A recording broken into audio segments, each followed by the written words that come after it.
بسم الله الرحمن الرحيم. الحمد لله رب العالمين، والعاقبة للمتقين، ولا عدوان إلا على الظالمين، وأشهد أن لا إله إلا الله وحده لا شريك له ولي الصالحين، وأشهد أن محمدا عبده ورسوله إمام المتقين. أما بعد، maalinta carafo waa maalinta sagaalka bisha dilxijo ama bisha carafo Soomaalidu u taqaano. waa maalin aad u fadli badan, aad u qiimi badan, ilaahay subxaanahu wa ta'aalana uu manzilo weyn u yeelay. maalinta waxay ka mid tahay 10ka maalmood ee nabiga sallallahu alayhi wasallam uu yiri afdalu ayaami dunya ayaamul ashri. maalmaha ilaahay subxaanahu wa ta'aala uu abuuray waxaa ugu fadli badan 10ka maalmood. 10ka maalmood waxa weeye 10ka maalmood ugu horeeya bisha dilxijo. ilaahay subxaanahu wa ta'aala 10ka maalmood ku dhaartay suuratul fajr wakiilaha wal fajr wa layaalin 10. 10kaas waxaa ugu fadli badan maalinta sagaalka ah oo nabiga sallallahu alayhi wasallam uu yiri waxaan rajaynayaa qofka sooma maalintaas ilaahay subxaanahu wa ta'aala inuu dhaafo dambigiisa sanadkii la soo dhaafay iyo sanadka soo socda. nabiga waxaa caado u ahayd inuu maalinta sagaalka uu soomo.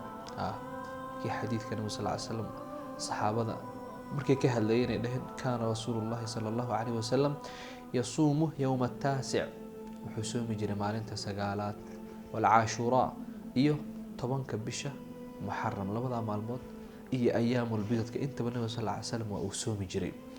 marka maalinta fadliga inta la egbay leedahay, marka inaga dadka xujiyada aan ahayn waxaa haboon maalinta inaan soomo oo maalinta sagaalka awey.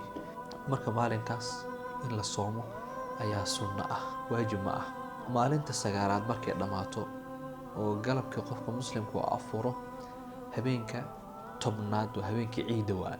nabiga sallallahu alayhi wasallam wuxuu yiri inna likulli qawmin ciida, dad walba ciid bay leeyihiin. anaga ciidanadana waxa weeye soonka markii la afuro iyo maalinka 10ka ay xajka u yahay ama bisha dilxijo ay tahay. habeenka markuu ciida soo galo waxaa sunna ah dadku inay dhikriga iyo takbiirta ay badiyaan, oo waxa way meel walba joogaan, ama masaajid joog, ama xaafad joog, ama suuq joog, in takbiirta aad loogu celiyo. Allahu akbar Allahu akbar Allahu akbar Allahu akbar lagu celiyo ilaa waxa way ciida laga tukado sunno weey. maalinta ciida aroorteeda inuu qabaysto is nadiifiyo, mariya qurux badan oo xidho, haduu mariya cad heli karana kuwaas ugu fadli badan. qofka muslimka aroortii markuu soo baxo intuu musallaha u soo socdo inuu soo lugeeyo fiican haduu soo gaari karo, hadii kala gaariha iska soo qaato, laakiin dhikriga afkaysan ka qaadin. waxyaalaha dadka xasuusinaya waxaa kamid ah waxa loo socdo salaad weeye, qofku waa inuu tahaaro iyo weyse qabo. ragga iyo dumarka kulli way soo wada baxayaan, wax gabdho guri lagu reebay ma jirto, kulli dadka inay soo baxaan way. salaada ciid waa 2 ragcadood oo sunna ah, waxaana lagu tukadaa musalla meel banaan oo fagaara lagu tukadaa. muslimiinta qaarna masaajida ay ku tukadaan. hadii meesha aad ciid ku tukanaysa masjid ay tahay waxaa sunna ah inaad tahiyatul masjid la imaato.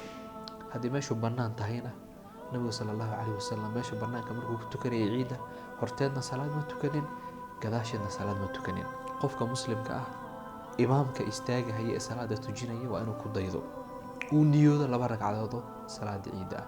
haddaad niyoodin salaada kugu jirto, nabiga sallallahu alayhi wasallam wuxuu yiri innamal a'maalu binniyat wa innamaa likulli imri'in ma nawa. salaaduna waa cibaado kuma ansaxdo niyad la'aan.